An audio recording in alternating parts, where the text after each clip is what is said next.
Amen. Okay. Well, it's been a few weeks since we've done this, so trying to get into the swing of things today. And you'd think after all of this time we would catch a break. And so I've entitled this, Not Catching a Break.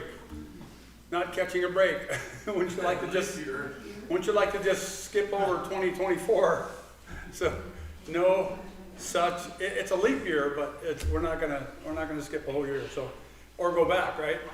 Look at this picture, 1959, when they used to put the resurrection cross up on Empire State Building and other buildings in New York, and now they've got woke colors. We've seen demonic pictures up there, the Empire State Building, and some other pictures over the last couple of years. It's been pretty crazy. So, Dr. Zakir Naik boarded a taxi in London and said aloud to the taxi driver, "Brother, please turn off the radio, because music is haram, especially Western music, which is the music of disbelievers and did not exist in the era of Muhammad." The taxi driver politely turned off the radio, stopped the taxi, and opened the door. Naik asked him, "Brother, what are you doing?" The taxi driver politely answered, "In the era of Muhammad, there was no taxi. There were no bombs, no loudspeakers in the mosques, no suicide bombers, no AK-47s, and no taxis. Shut up and get out and wait for a camel." Yeah, you don't know if some of this is true, but it's sure good. The agenda to eradicate biblical Christianity from America, you saw this, just a clip on it. It is a fact that since 2009, President Obama's first year in office, the Democrat Socialists have observed International Transgender Day of Visibility on March 31st. Many suggest it should be on April 1st, but that's for another conversation. President Joe Biden has released a proclamation every year he has been in office, and this year is the first year it fell on Easter, which we would call Resurrection Day. I want to remind you, and I'm going to try to get this church and others who will hear me, that remember, Easter is a pagan name. It comes from Ishtar, and that's a goddess out of Babylon. So all that Easter egg hunting and all those colors and all that stuff comes out of the fertility god out of Babylon. But anyway, does anyone think they didn't see this coming? We remember the discolored White House under President Obama and President Biden. So Fairfax County, Virginia thought they would follow up by voting to make Easter this year Transgender Visibility Day. They are intentionally trying to offend Christians on the holiest of days by forcing gender ideology down their throats. This is reprehensible and unbecoming of our elected representatives. But I want to remind you that it's worse than this. They are pulling us into a fight. They want us to come into a fight that I'm going to tell you. And if you tell the prosperity doctrine this, and if you tell some of my friends this, they're going to laugh at me and spit at me, maybe. They're going to pull us into a fight we cannot win. We will not win. We will win some souls, and in the end with Jesus Christ, we will win when he comes. But on this planet with these people, we are going to lose. I want to remind you of that we are going to lose this fight. And what I'm talking about is by the numbers. What I'm talking about is that the governments will lord it over us. It's going to eat us up. Anti-Semitism is going to rise. The remnant of Christianity is going to increase. And what I mean by that is decreased numbers of Christians, especially those who believe in the deity of Jesus Christ and all of these things. There's some more data on that today as well. But we're going to be pulled into this fight. Now, that does not mean that we do not pick this fight up, right?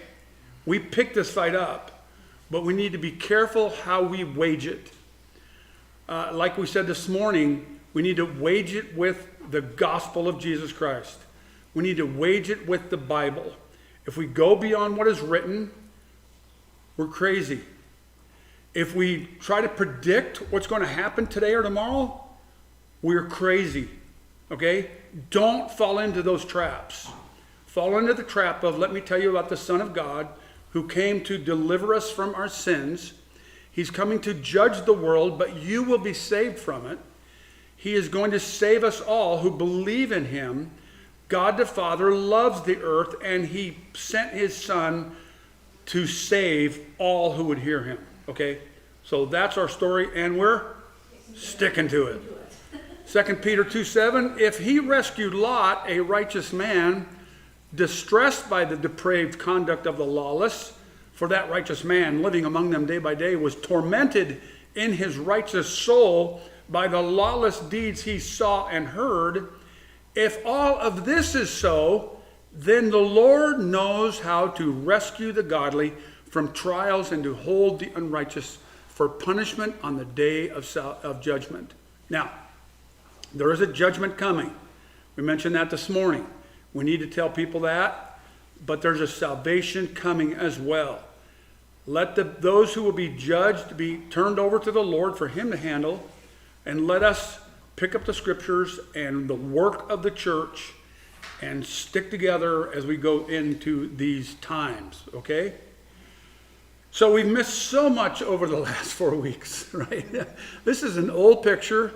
Trump, I don't know if you watched the Supreme Court with this hearing about the Colorado, courts and judicial system and administrative system trying to take Trump off the ballots and all that stuff. And the Supreme Court, I was very surprised at even the liberals, the so-called liberals on the Supreme Court, how they came down on the side of the Constitution.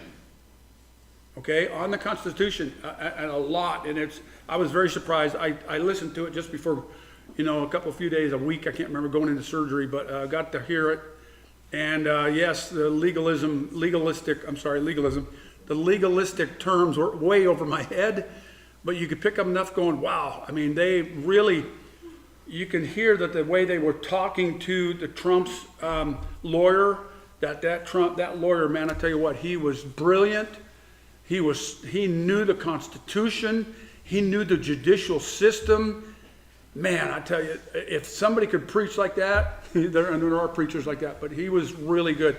And then the Colorado lawyer came out, and they really just ripped him up. And it was, I'm not a lawyer or, don't even play one on TV, but you could tell that the Colorado lawyer was just out of his depth. Along the same lines, you remember Fani Willis and this whole thing. It didn't really turn Trump's way. It did, it helped to some extent, but they are really, really after him. Over the last several weeks, did you know that that France inscribed the right to abortion to its constitution? So it's written in their constitution that they can have an abortion. And you can't fight that. And so we just think, how much further down the road can we go? How much worse can it get? And now these so-called democratic nations are writing the right to kill kids, which, think of this, the Western nations lambasted China for decades over its one-child policy. And what do you think they're doing at us right now, in Russia and others? They're laughing at us over what we're doing here in the West. Did you know that Greece legalizes same-sex marriage in a landmark vote? So that's not very surprising, but it's just another Western nation that's gone down that road. Did you know that Biden promises to restore Roe v. Wade if elected? Now, that's not surprising either, but he keeps weighing in. I heard today that he's going to give the college students another, $500 billion recovery in loans, and the Supreme Court also already said it's not constitutional. And so we are in a place where these people are thumbing their nose at the Constitution. And to be frank with you, they're thumbing their nose at the people, the government of the United States, the people ran by the people of the United States. And it's a very sad place that we're in. Where is the church at? Did you know? As Americans observe Ramadan and prepare to celebrate Ishtar and Passover, the percentage of adults who report regularly attending religious services remain low. 3 in 10 Americans say they attend religious services every week, or almost every week, while 11% report attending about once a month. 56% seldom, and 25% never, or never, 31. So very, very low. Among major U.S. religious groups, members of the Church of Jesus Christ of Latter-day Saints, also widely known as the Mormon Church, are the most observant, with 2/3 attending church weekly or nearly weekly. Of course, you know, if you don't attend church, you don't go to heaven there. So there's that, you know. Protestants, including non-denominational Christians, rank second, with 44% attending services regularly, followed by Muslims. I remember, it wasn't too long ago, that number was in the 70s with the evangelicals, just not too long ago, and then in the 60s. And so now we're in the 40s. We're below 50% as evangelicals. Just some numbers that I'm just not going to go over. You can find those on Gallup. The bottom line, on any given weekend, about 3 in 10 U.S. adults attend religious services, down from 42% 2 decades ago. Church attendance will likely continue to decline in the future, given younger Americans' weaker attachments to religion. Specifically, more 18 to 29-year-olds, 35% say they have no religious preference, than identify with any specific faith, such as Protestant or non-denominational Christian, which is 32%, or Catholic, which is 19%. Additionally, young adults, both those with and without religious preference, are much less likely to attend a religious service. 22% attend regularly, 8 points below the national average. So it continues to go down. We're only reporting the facts. Let's get into some geopolitics and some other stuff. This is Haiti. Haiti continues to fall into disrepair, pretty much close to being a failed state. The thugs are just taking over the streets. It's a very, very sad thing to watch. Amid migrant surge, Canada's Trudeau says immigration there needs to be brought under control. So now watch this, it's interesting. Some people, the blue cities, the governors of some of the blue states and mayors of the blue cities, and some of these people, like Trudeau, are finally saying, okay, wait a minute, we got a disaster. And you know what this reminds me of? That we reported here about 4 weeks ago, if I remember right, that Oregon reversed the law on legalizing drugs. Remember? Oregon legalized every drug about 3 or 4 years ago. And just this last few weeks, they said, we made a huge mistake. And they're reversing all that. And that's what's happening. And you know, when that cat is out of the bag, try to catch it, you know. It's just not going to be caught. So it's a very, very difficult place. The immigration system is out of control. You're not going to put it back in the bag. The drug problem is out of control. I'm not going to give up hope there, but it is a complete disaster. I don't know if you've ever studied, you know, the narco opioid crisis and how it got into America and where, you know, what nations it went through. And, you know, greed is the number one reason it's here in America. And then you get them addicted, and that's the number two reason. And it is a really, really horrible thing. And it reminds me of the sex trafficking as well. NATO. This is actually surprising. NATO is going to build its largest European base near the Black Sea. The military base in southeast Romania on the Black Sea coast will become the largest NATO military base in Europe in place of Ramstein, Germany. Ramstein, Germany. Yeah, Gary, you know, you've been there, and if you've been in the military overseas, you've probably at least went through Ramstein. It is a huge deal, and for Romania, this is sending a huge signal to Russia and China and others, but this is a very big deal if they go along with this. The $2.7 billion project will expand the Romanian Air Force 57th Air Base. The new facility will have a parameter of almost 20 miles, cover around 11 square miles, and will be home to some 10,000 NATO personnel. So I just want to remind you, there's Romania on the right now. If you go up, Moldova is just the next country up to the northeast, and then there's Ukraine. So there's the Carpathian Mountains, and that's why the United States and NATO wants to place a huge base there in Romania. They want to basically shut Russia off. Now, in 2014, when Russia, after years of saying we want Crimea back, they walk into Crimea, and Obama didn't do anything. And then, after years and years of,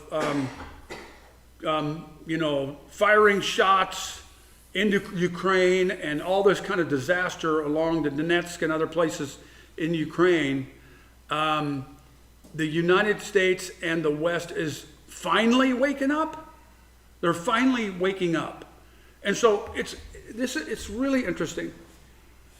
A prudent man sees disaster and what? Takes refuge, gets ready for it. And they saw Russia coming a long time ago. They saw the immigration coming. It was noted a long time ago. The drug problem a long time ago. And what do we do? What have people done with it? They've thrown money at it. And they're continuing to throw money at it. And I know defense and all this other stuff costs money. But remember, Biden wants to handle like for instance, the immigration problem with money on the border. Let's just put more agents on the border. So why? So we can get them into the United States quicker, and then do what with them.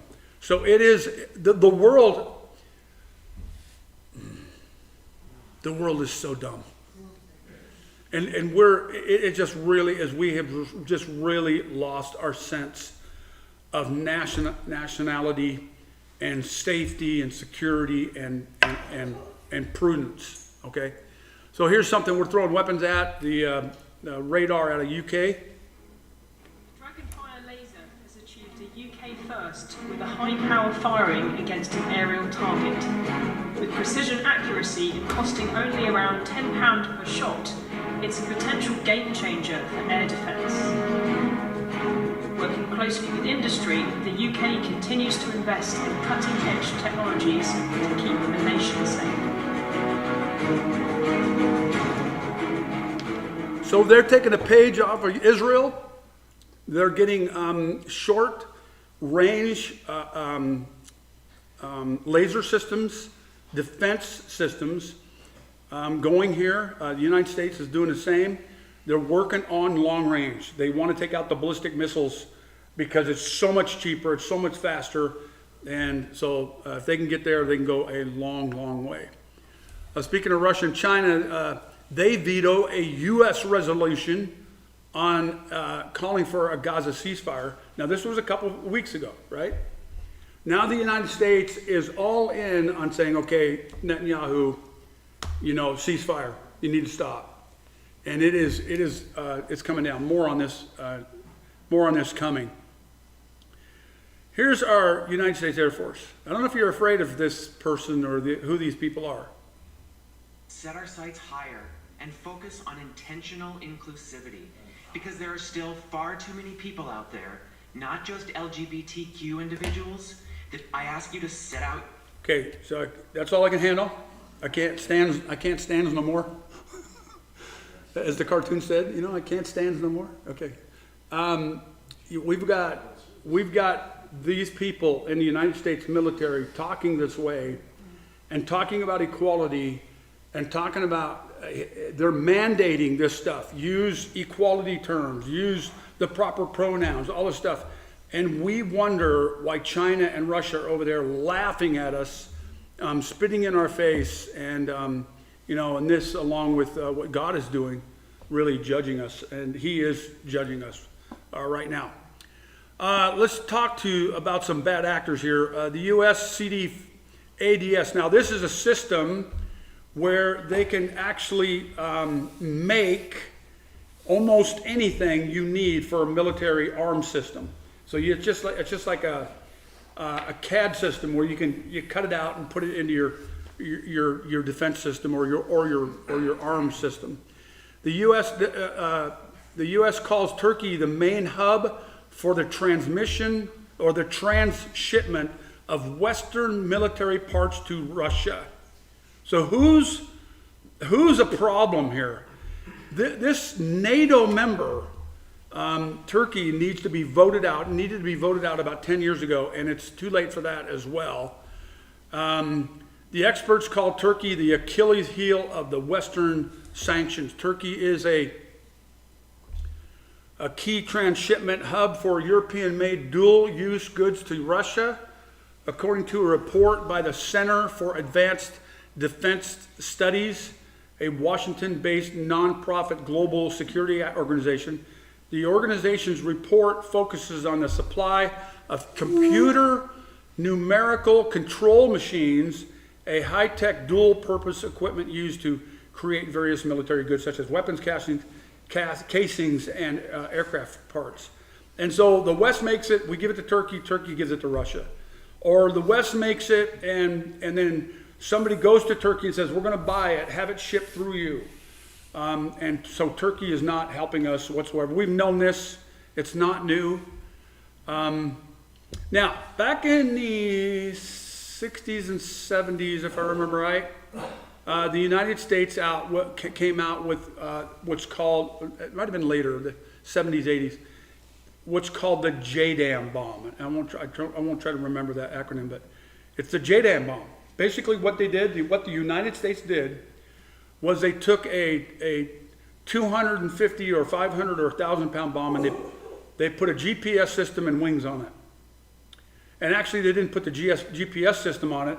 They just lasered. They were able, like a standoff person or system would be over here lasing a target, and this JDAM could look at the laser and take it out. We did this 40, 50 years ago. And now the Russians have finally put this into their system. It's called the FAB, the Russian FAB series. It includes the 250, 500, and 1,500 pound bombs. They said that Russia was using glide bombs in attacks on that part of the front line. If you take the situation 10 months ago, the enemy used guided aerial bombs quite rarely. Now it's their priority. And the reason that this is a big deal is because Russia has I can't say a ton because that's not very much now, but it has a lot of these bombs, thousands and thousands of these bombs in their stockpiles. And now all they got to do is put wings on it and a receiver basically, and use them as glide bombs. And so it's becoming a big weapon against Ukraine. Ukraine is up against it, I'll tell you what. It costs, by the way, these are a lot cheaper. So speaking of Russia, here's a recent photo of the Syrian Golan Heights. There's a short convoy coming up here. Here's another flag, a police station flag of military police, Russian military police, flying this flag on the Golan. So remember, it's about 7, 8 years ago, we talked about when the Russians moved into Syria that they raised these flags along the Golan. They never left. They're just now putting it in more areas. And so you've got police stations, which basically, they're military people, but they got police badges, and they're all along the Syrian Golan, which borders Israel and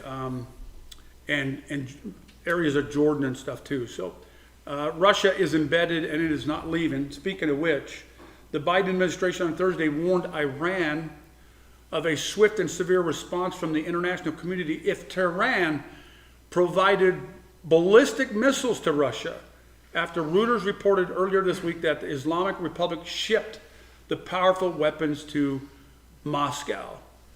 Now, you think anybody's listening to Biden? Anybody afraid of this man? Anybody taking heed of what he says? I am going to say this, that the last attack by the United States about 5 or 6 weeks ago on Iranian militias in Syria and Iraq took its toll. And there were less attacks on the U.S. military, especially directly in Syria and Iraq recently. So that's been good. So they, again, what do they listen to? They listen to action, they listen to power, and so they backed up when we killed a bunch of their members that was in Iraq about 6 weeks ago, right?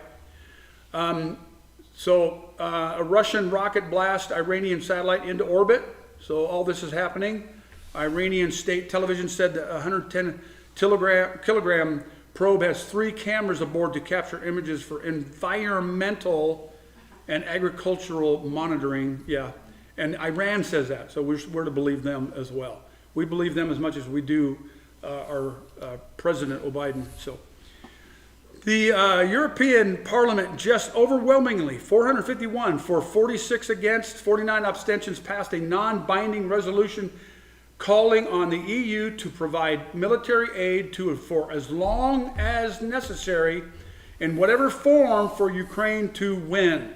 Winning is now clearly spelled out as a goal. That's for Ukraine. Ukraine is being butchered by Russia, and so we need to take Russia out, and we need to give them what they need. But when it comes to Hamas butchering Israelis, yeah, not so much. More on that here in just a few minutes. The Russian corvette Katov was sunk by the Ukrainians. And then coming down south here to the Middle East, the Iranian general killed in Israeli strike was an architect of October 7th. So, Israel used F-35s, several of them, to destroy this building, which on one side, I think over there, is the Canadian consulate. On this side is the Iranian embassy to Syria, all right? And what's in the middle? It's a consulate. In other words, it's not the part of the embassy, but it's where members of the embassy live. It's where these cronies were getting together. I think there was up to at least 15 of them in there, I think. I think they killed up to maybe a dozen, the last count I saw. But initially there was 6 or 7 killed. And high-powered generals. And just look at how they took this building down with all these other buildings around. So that's some real sophistication. But I tell you what, out of all the attacks that have happened in quite a while, this attack right here is putting the bead on Israel by Iran and others too. The Secretary of the National Security Council in Iran, even if the U.S. knew or not about Israel's intention to carry out the attack on the Iranian consulate in Damascus, this does not remove its direct responsibility for this crime. So we're being blamed for it. Iranian leaders say Israel will be punished for its attack on the Iranian consulate, adding, "We will make them regret committing this crime." Iran's leader on Israel's attack on the Iranian consulate in Damascus, "The evil government will be punished by our brave men. We will make them regret committing this crime and similar ones."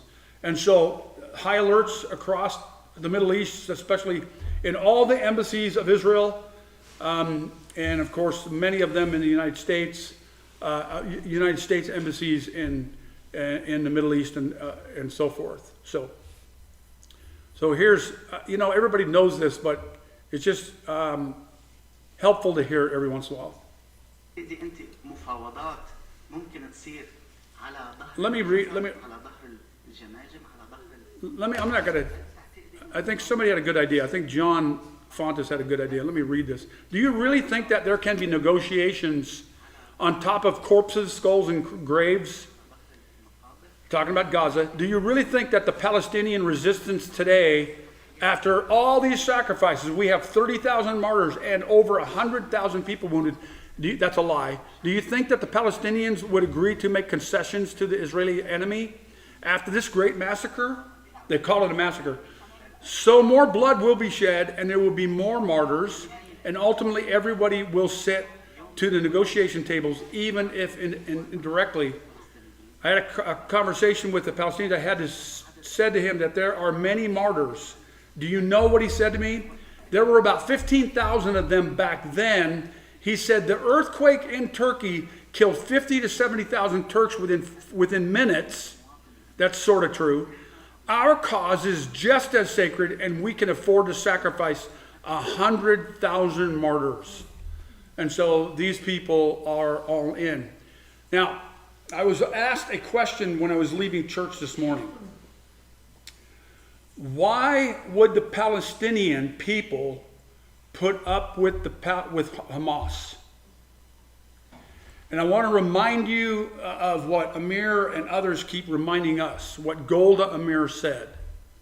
Golda Amir said, when they love their children more than they hate Israel, they will want peace. And that's where they're at. Remember, this is an eternal hatred. Now, this is biblical, an eternal hatred. They hate Israel so much. So, the British tanker Rubamar sank in the Red Sea following a missile attack by the Houthis. There were 21,000 tons of ammonium nitrate sulfate fertilizer on board. And so here's a picture of that sinking and all the shrimp that died. But you know, the Houthis are, they got a cause, right? So I don't know, it's kind of crazy. The U.S. abstains as UN Security Council unanimously passes a ceasefire resolution. God is forcing us to choose, and the United States has chosen. We've abstained on a ceasefire. Now, it's not binding. Netanyahu says, what are they going to do, basically? They're going to come and kick us out. They want to. So Netanyahu cancels a delegation to the United States. He's actually, I think, turned it back on. They are coming back. Hamas praises the UN Security Council. Blinken warns a major Rafah op risks, that's the global Gaza operation that's coming. Long-term security harm for Israel. Wait a minute. I think there already is a long-term security harm for Israel. White House is disappointed over Israel. Hamas fires rockets. So you can't win. You just simply can't win. Now, I want to remind you, as we said this morning, and we're going to talk about this a little bit more here in a bit, how the church is being lulled into a fight. And I mentioned this a year ago. I can't now. Everybody's going to have to keep track of me and go back and figure out when I said it and what I said and when I said it. But we're being lulled into a fight. And the first fight is that they're going to pick on the conservatives. They're going to go after the conservatives, all right? And Trump right now is urging Netanyahu, he's urging Israel to come to some kind of agreement, some kind of ceasefire agreement. Now, out there, he has been saying, Hamas has got to be taken care of. And he's right, and I think he believes that with all his heart. And I still stand behind him on this. It's him and Biden now. So that's the two choices right now, basically. And he's behind this better than, of course, Biden is. But he is seeing the pressure that Israel is under, and that's what's going on here. The Department of Defense now this was in February 22nd, okay, so it's a little bit a while ago. Watch what it says. The DoD has not yet seen a plan from Israel for how to protect civilians in Rafah. Now, they saw the plans. They saw it be carried out since October. It's the same plan. To separate the civilians, move them south, move them north, get them out of the way, and then go in and kill Hamas. And so DOD, about a month ago now, 6 weeks ago now, I went in surgery the next day after this. So 6 weeks ago now, they were already saying, hey, and we heard that back then, didn't we? That Biden and everybody is waffling in a big way. They're still bringing that bridge to, not a bridge, but a causeway to Gaza so they can, let's see, so Hamas could blow it up. No, it's a disaster waiting to happen. Here's what's happening in London. There's Big Ben. From the river to the sea on Big Ben. London is now a no-go zone for the Jews, according to the Daily Telegraph. Haitham al-Haddad, a British Islamic scholar and jurist, the chair of the fatwa.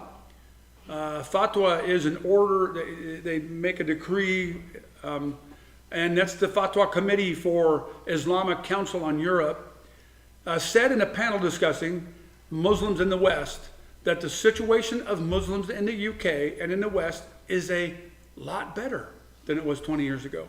He said that if you go outside, you would think you were in a second Afghanistan. But it is in fact London-stan. Al-Haddad said that Muslims in the West should not consider themselves a subjected minority because they are the leaders of humanity. I want to remind you, Hezbollah is the party of God, and they think that they have the right to slaughter everybody, including Sunnis, okay? And then all of Islam believes that way to some extent, but the Shia in particular. And this is their religious belief, and they're going to take it to the nth degree.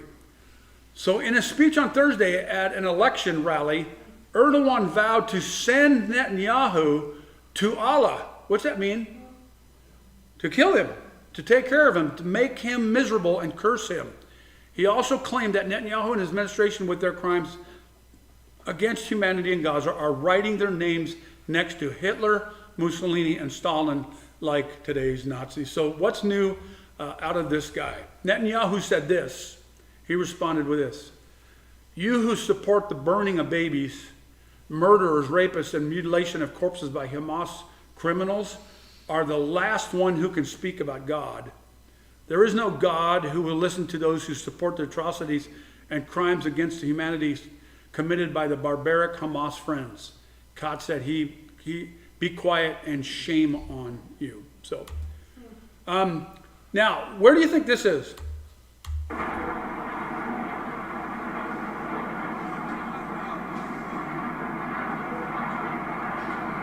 Well, it looks like Gaza, but this is in Lebanon.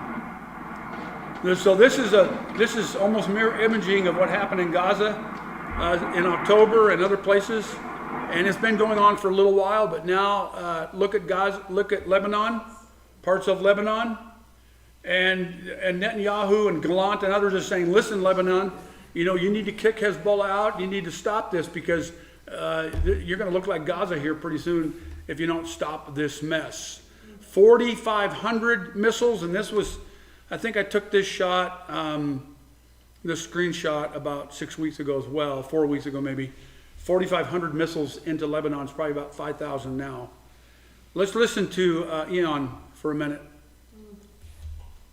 Hi everybody, Ian Bremmer here, and a quick take to kick off your week. Of course, it is the Middle East that we are He's not a believer. First and foremost exercised about. Not the biggest topic in Europe for the Munich Security Conference. That was Navalny and Russia and Ukraine, but back in the United States and for most of the rest of the world, it is still the Middle East. And that is in part because there is less optimism about an imminent deal on the remaining hostages, which has led the Israeli government to step up the pressure, saying if you don't give all of the hostages back in short order, that they're going to engage in ground warfare against Rafah, where over 1 million Palestinians are sheltering we can call it that, having already been resettled from other parts in the rest of Gaza, and they have nowhere to go.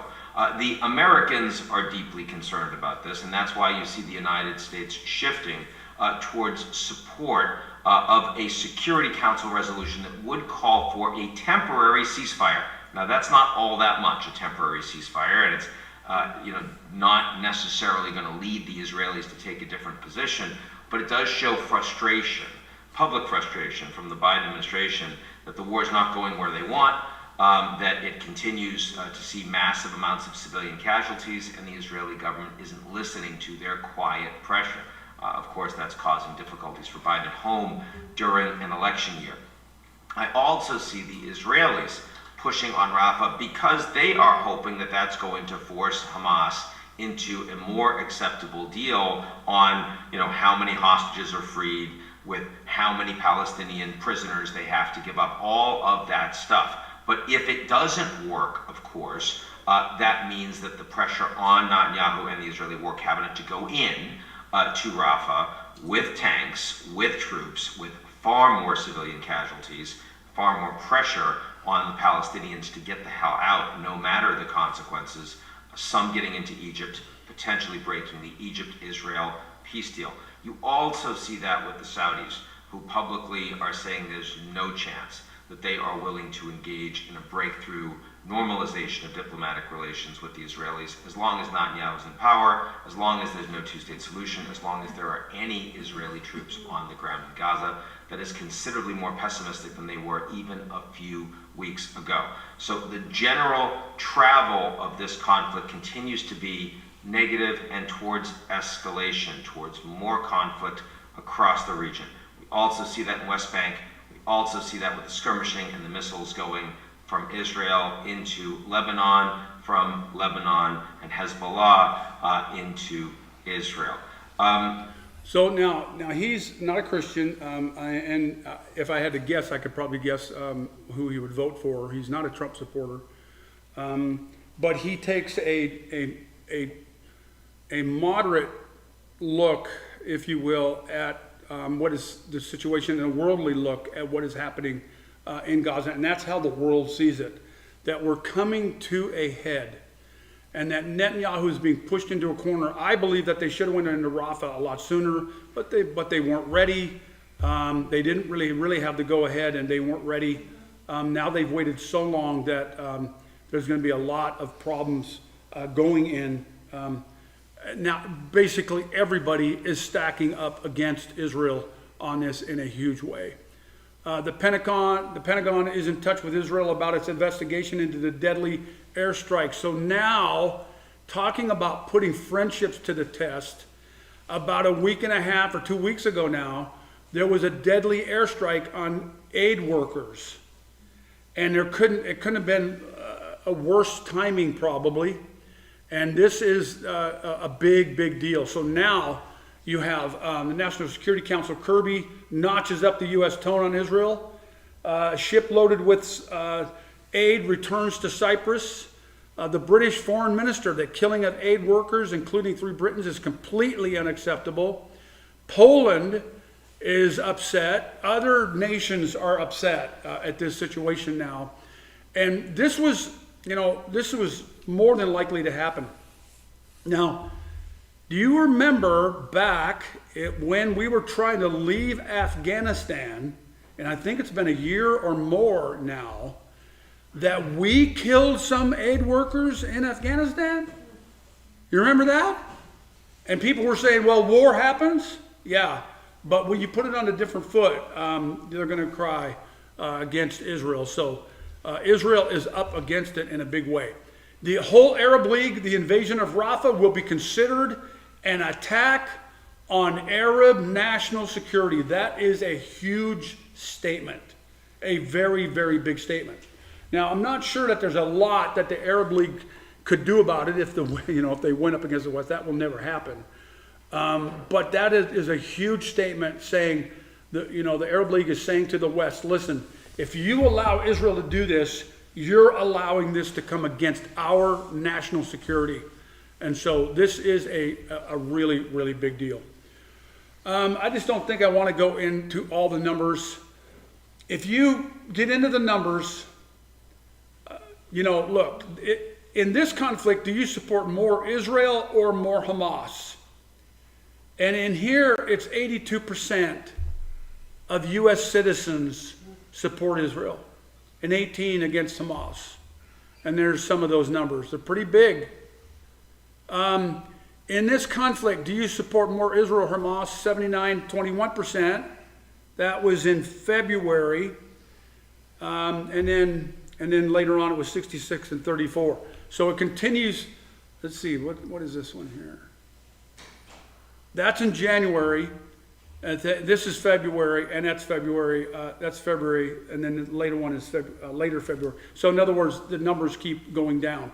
It's now at about 66% support Israel. The relationship between evangelicals and Israel is not without its contradictions, though. Not least that Israel is a secular apartheid state. We do need to remember that Israel is a secular state. Tel Aviv is known as the gay capital of the Middle East. When I mean secular in ideology. It is God's appointed state. Okay, so let me clarify that, because God has appointed it as its state, its sovereign state, if you will. The King of Kings and Lord of Lords will be there one day. But today's government is secular. None of this prompts criticism from evangelicals. Moreover, Israel's very existence is opposed as a heresy by many Orthodox Jews on religious grounds. That's true. Nevertheless, conservative Christians in the U.S. persist as Israel's most zealous and committed ideological supporters, even though they face competition from Christian Zionists in South America, Asia, Africa, not to mention the Hindu nationalists in India. There is speculation that too many young Americans are being brainwashed by seeing the undeniable ethnic cleansing and genocide committed by Israel in Gaza in real time on social media. Indeed, the genocide taking place, and they call it a genocide now, taking place in Gaza comes as there is a decline in this unwavering support for Israel among younger evangelicals who are less likely to view developments unfolding there through the lens of biblical prophecy. This generational gap is indicative of a broader trend where the younger generation, both Jewish and evangelical, is more inclined towards an anti-Zionist stance in contrast to the staunchly pro-Israel sentiment of older generations. This is not new to us, is it? This is not news. This is, we expect this and we believe this as well. This was acknowledged by Tel Aviv University in an article published last month. Today, nearly half of young Americans, evangelicals under 30, support neither Israel nor the Palestinians, 42%. In 2018, for this reference, this figure stood at 25%. So 42 do not. Now, it used to be 25% do not. As late as 2021, only 33% of young evangelicals conveyed support for Israel. In a matter of just 3 years, there has been a major drop in pro-Israel feelings, while over that same period, young U.S. evangelical support for the Palestinians quadrupled. While the impact on Israel's security won't be felt immediately in 10 to 20 years when Israel finds itself in need of emergency American aid, there might not be anyone there to offer it. And so that's the people coming up behind us in the universities and in the government.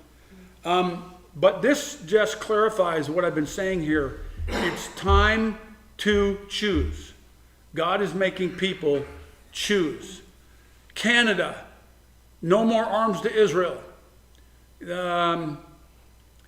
Where does Israel get its weapons? The pressure grows on the UK to stop its weapons to Israel. I already mentioned that.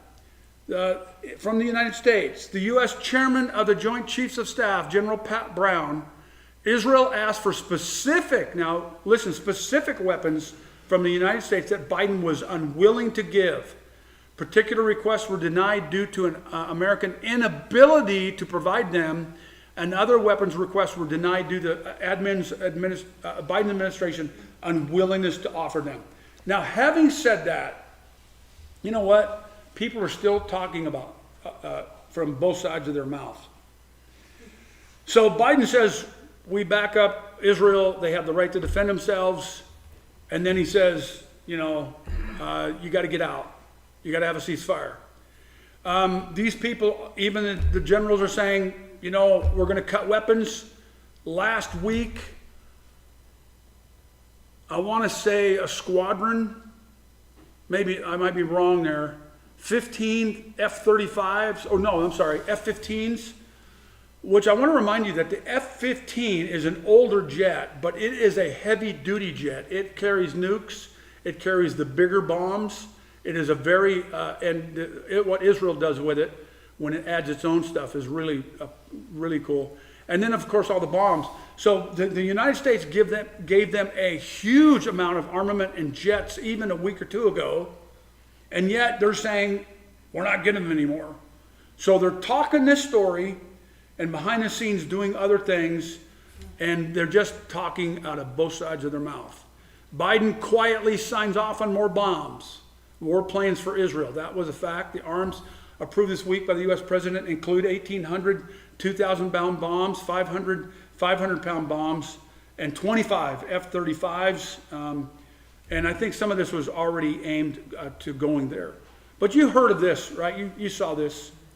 Where Biden is talking to these senators, and he says, I'm going to give Netanyahu a come to Jesus moment. Did you hear about that? In Congress, about 3 or 4 weeks ago now, there was a mic, the camera is up here, and one of his aides comes around and speaks into his ear and says, you're on an open mic. It was too late. He already said, I'm going to give Obama a come to Jesus moment. Biden then appeared to say, adding, don't repeat this to the group. I told him, Bibi, you and I are going to have a come to Jesus moment. Blinken chuckled at the comment. The term come to Jesus tends to refer to a moment where someone has a moment of major realization. An aide or agent near Biden appeared to warn him there was a camera lingering nearby, and Biden then said, I'm on a hot mic here. Good. That's good. When he got caught, he said, that's good. And Netanyahu, what's he say on this? And to our friends in the international community, I say, is your memory so short? You forgot October 7th, the worst massacre committed against Jews since the Holocaust so quickly? You're ready to deny Israel the right to defend itself against the monsters of Hamas so quickly? Did you lose your moral conscience so quickly? I am here to tell you that they never had it. They never had it. And they only touted it because of polls. They only touted it because the United States has been a backer of Israel. But now that we can get more and more people behind me saying Israel needs to stop, the more you can see my crowd grow, Mr. Biden, the more that you're going to back up. And that's what is happening in the world. So, Amir writes this, I just got back from Jerusalem where I was interviewed by Tony Perkins, the president of Family Research Council. Tony met with Netanyahu yesterday. The nearly long meeting ended with him asking the prime minister if he could pray for him. The prime minister graciously said yes. He intently and respectfully watched as Pastor Perkins prayed for him, Israel, and the United States. Perkins ended with a quiet in Jesus' name. At the end of the prayer, this is lovely, Prime Minister Netanyahu broke the silence. He smiled. He looked at Tony Perkins and said, now I know what Biden meant by come to Jesus moment. So that's pretty cool. And that's what we need to have, is a come to Jesus moment.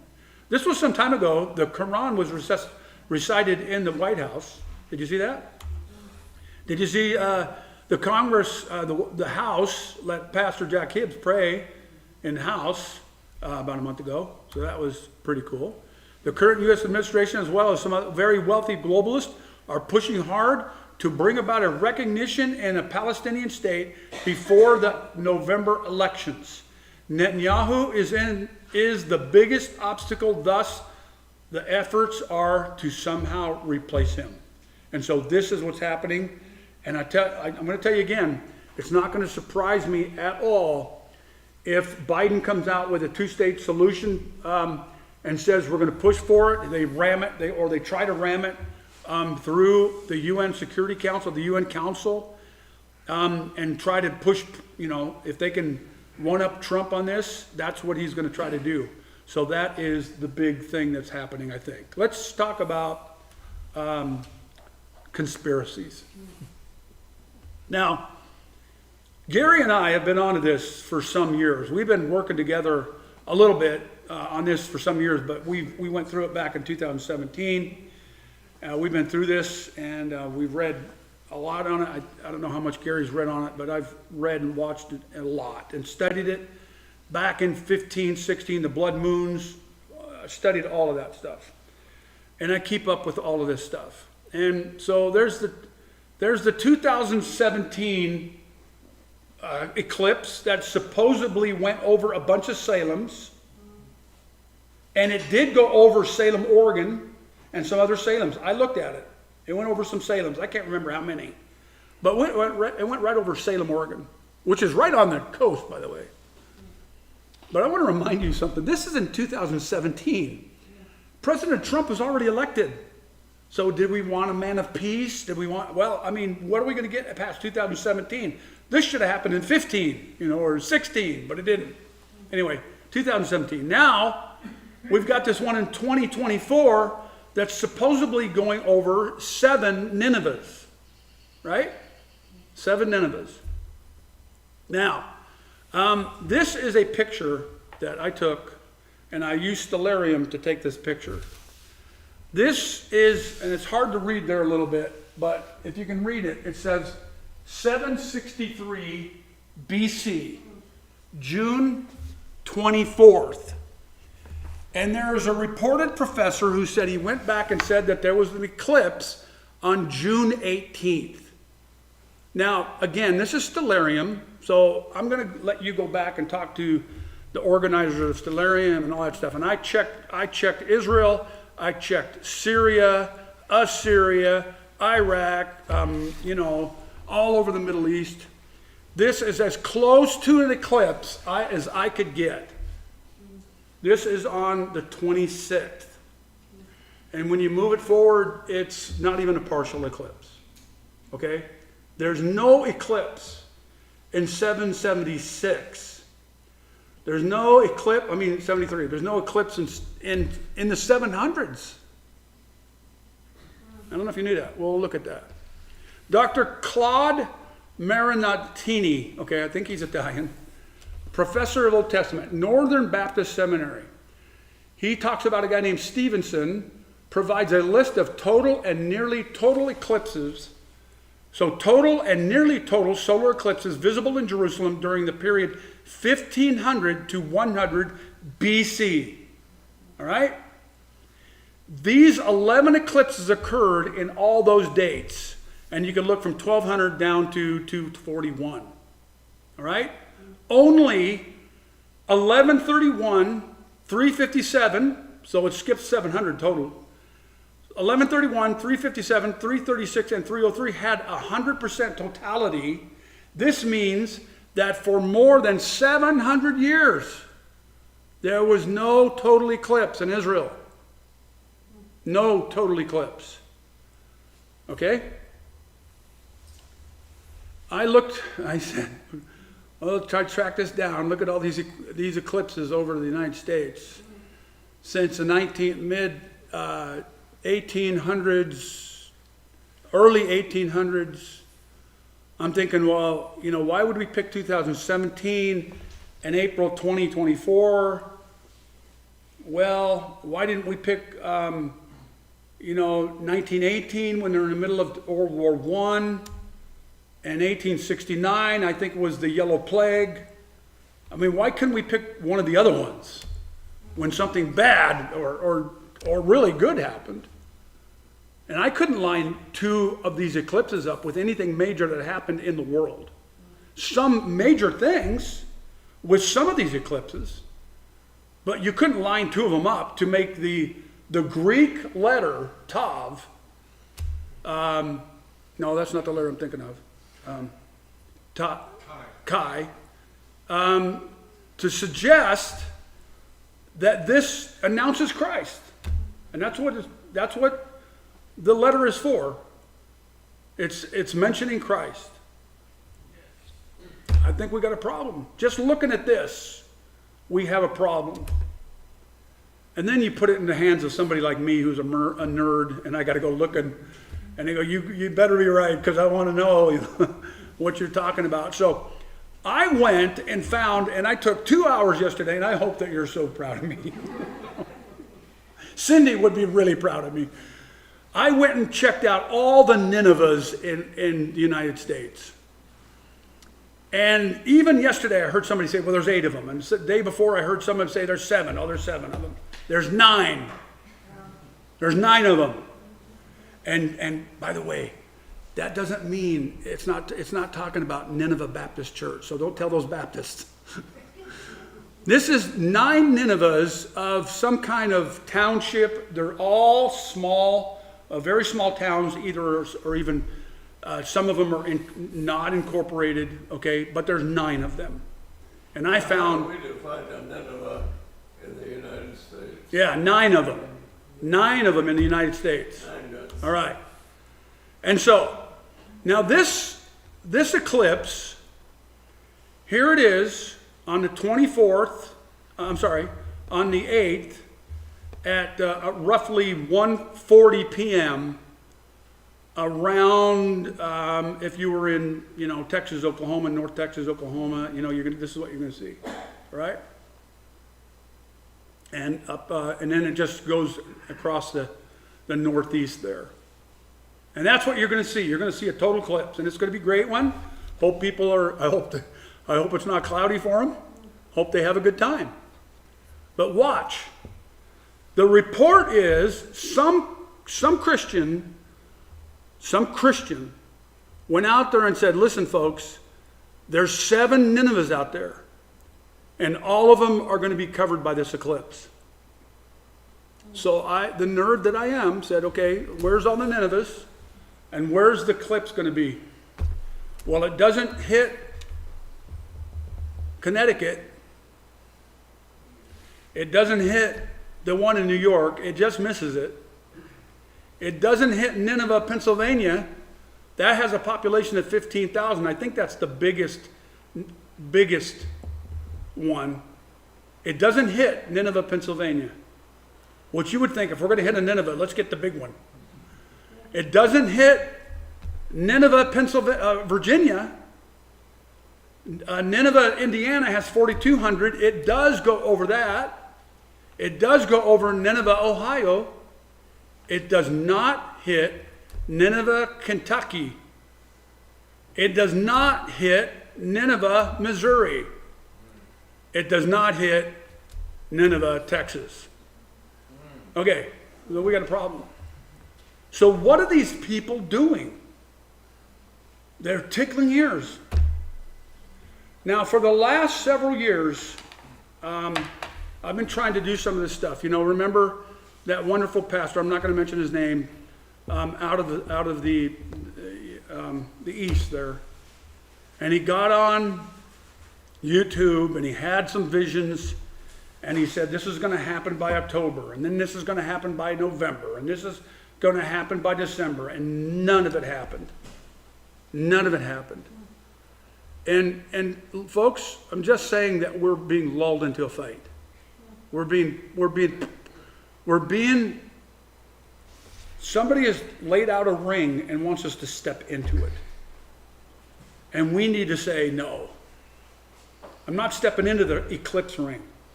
I'm not stepping into this ring or that ring. We need to know what we are talking about. Matthew 12:38. Then some of the scribes and Pharisees said to him, "Teacher, we want to see from you, we want to see a sign from you." Jesus replied, "A wicked and adulterous nation demands a sign, but none will be given to it except the sign of the prophet Jonah. For as Jonah was 3 days and 3 nights in the belly of the great fish, so the Son of Man will be 3 days and 3 nights in the heart of the earth." So this person who put out this YouTube and these reports used this verse. And he said, see, the sign of Cetus is in the eclipse. And the Cetus is, I think I have it here. No, I don't.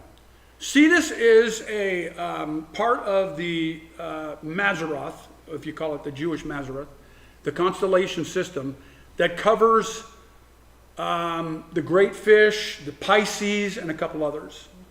And it is near this.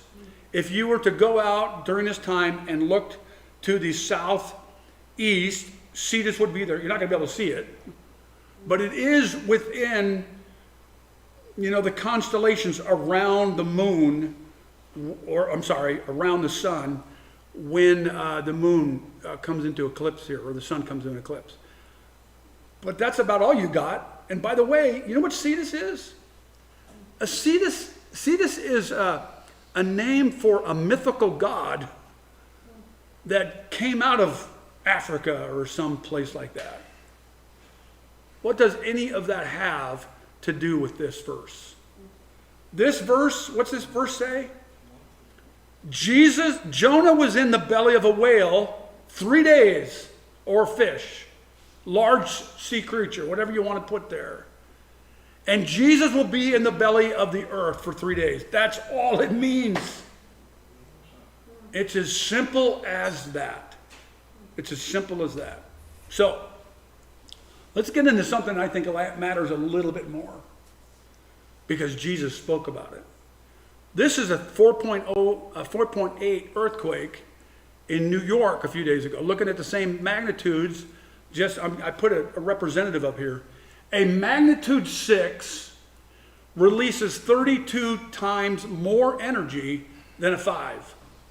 And a 7 releases 1,000 times more energy than a 5. And a magnitude 8 releases 32,000 times more energy than a 5. Why did I put this here? Because a 4.8 is nothing. And the aftershock was a 4. Now, don't get me wrong. When a 5.0 or something like that rocks the Northeast, it's breaking stuff. You know why? Because the basements are made of bricks. Because everything's old and it's old. It's old.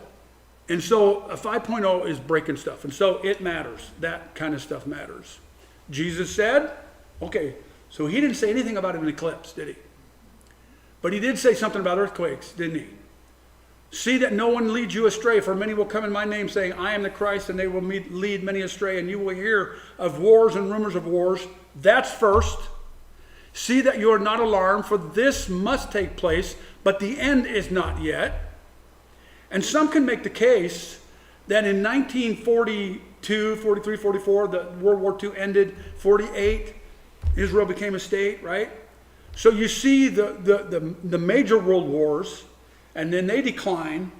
Then the civil world wars, bunches and bunches and bunches of those. They're coming out of nowhere. And so you can make a case that he meant those. Some people do make that case. And you can make that case. But the end is not yet. For nation will rise against nation, kingdom against kingdom. So that's going to happen. And then he says this, there will be famines and earthquakes in various places, in lots of places, in weird, different places. All the wars, all the earthquakes, all the famines are the beginnings of birth pains. Okay? That's the clue. So like I said, and I've told you this lovely group before, What I'm waiting for is to see those earthquakes start stacking up. You know, wars are going to continue and they're going to start stacking up. Now here's an earthquake. This is a 7.4 on the island of Taiwan. They don't get many of these big ones on Taiwan. They haven't had one in quite a while, and then you can see the bunches of earthquakes around it. Now they were built, they were kind of ready for this, so they didn't lose a lot of people and stuff, not a lot of structure, but they lost some fairly decent structure here. But that is a large earthquake there. Old Testament earthquakes are a common response of the earth to the Lord. And then you can see Samuel, Psalm, Isaiah, and others describe earthquakes leveling the mountains in order to portray complete insecurity in earthly things. Earthquakes also accompanied the giving of the law on Mount Sinai and the subsequent wanderings of the Israelites in the desert. And you can see those things. Elijah journeyed to Mount Sinai and witnessed an earthquake. During the reign of Uzziah of Judah in the 8th century BC, an earthquake struck the land that was so severe that the prophet Amos dated his oracles by it. You can go read Amos chapter 1. That earthquake is there. And over 200, and by the way, that earthquake is in the Assyrian and Babylonian, the Assyrian tablets for sure. It might be in the Babylonian tablets as well, but it is there. Over 200 years later, the prophet Zechariah foretold of coming earthquakes that would cause people to flee like they did when they fled from the earthquake in Uzziah's time. In several other passages of the Old Testament, earthquakes are a common response of the earth to the Lord. And so there they are again. Centuries later, Jesus' crucifixion was accompanied by earthquakes. The book of Acts also recounts how an earthquake struck Philippi while Paul and Silas were in jail, and it was so violent that it broke open the doors and loosed the chains of the prisoner. Earthquakes are also frequently included in descriptions of things to come in the last day, and there it is. Matthew, Mark, and Luke, and Revelation multiple times. The biggest earthquake ever is mentioned in the book of Revelation. So what can you read when you start seeing earthquakes and famines and wars and things like that? Then we know. By the way, archaeologists unearthed the first Jerusalem evidence of a quake from biblical, the Bible's book of Amos, and this was just released, I think, a week or two ago. Now, for the first time, a team of Israel Antiquities Authority archaeologists in Jerusalem City of David report that they have found unprecedented concrete evidence of this 7th century BCE earthquake in the ancient capital. So, I'm going to finish with this. Brick Suit writes this. Christina for New Jersey. Christina Khalil, a U.S. Senate candidate from New Jersey, blocked me after I asked her to explain her position that today's earthquake in New Jersey was caused by the climate crisis. Now, Bob, I don't know if Bob remembers this, but about probably 6 or 7 years ago, he wanted me to talk at the thing over at the Frying Pan, a meeting there. And I talked at 2 different places concerning something along these lines. That everybody's talking about climate change, and God never did, except for the period of the tribulation. You're not going to be able to look at an earthquake and say, wow, the ocean sure is getting warm. It has nothing to do with it. Okay? But you've got these people, and they're loony. They're coming out and saying this kind of stuff. The U.S. Senate candidate goes viral for blaming New York quakes on climate change. You and I don't want to be this. Okay? We want to know the facts. We want to have the facts. Just talk about what the Bible says, narrow down, get through the weeds on some of this stuff, and understand this stuff so that if we are asked to get in the ring, you know what you're talking about. We're talking from a biblical perspective. We're looking at facts and all these kind of things. Conspiracy theories are coming out of the woodwork. I'm just going to close with this. I said I was going to close with that, but I'll close with this. I opened today's sermon talking about the Duchess of Cambridge and poor Kate, how she came out and she was photoshopping her own pictures, her own family pictures. And it got out to the public somehow, and somebody got on and just lambasted poor Kate for photoshopping her own family pictures. When the software is free, you buy it with a computer, all that stuff, and the photos you take are yours, and it's my family, I'm going to do what I want, right? But then when she goes missing for a few months since Christmas, because she has cancer, now she's the poor Kate, and the royal family is in a brouhaha, you know. So just keep this in mind as we go forward, that we're being lulled into these fights, and we don't want to be, you know, we've got these Christians making these videos, and they don't know what they're talking about. They don't put enough emphasis to find out that there's 9 Ninevehs, you know, at least go that far. But they don't put enough work into their work to see this play out and look what it means, that if you lie and then people catch you and they go, those Christians, we don't want to be in that state. So Lord, we love you and we worship you, and we don't want to be in that state. We want to listen to you and understand your ways, and we're just very grateful for you. Thank you for this group. Thank you for this church and the churches that are affiliated here and the churches that are affiliated that are listening and watching. We just ask you, Lord, to watch over each one of us as we pick up the scriptures, we understand them, we go through great lengths to know everything we can know about the Bible. It doesn't matter how old we are.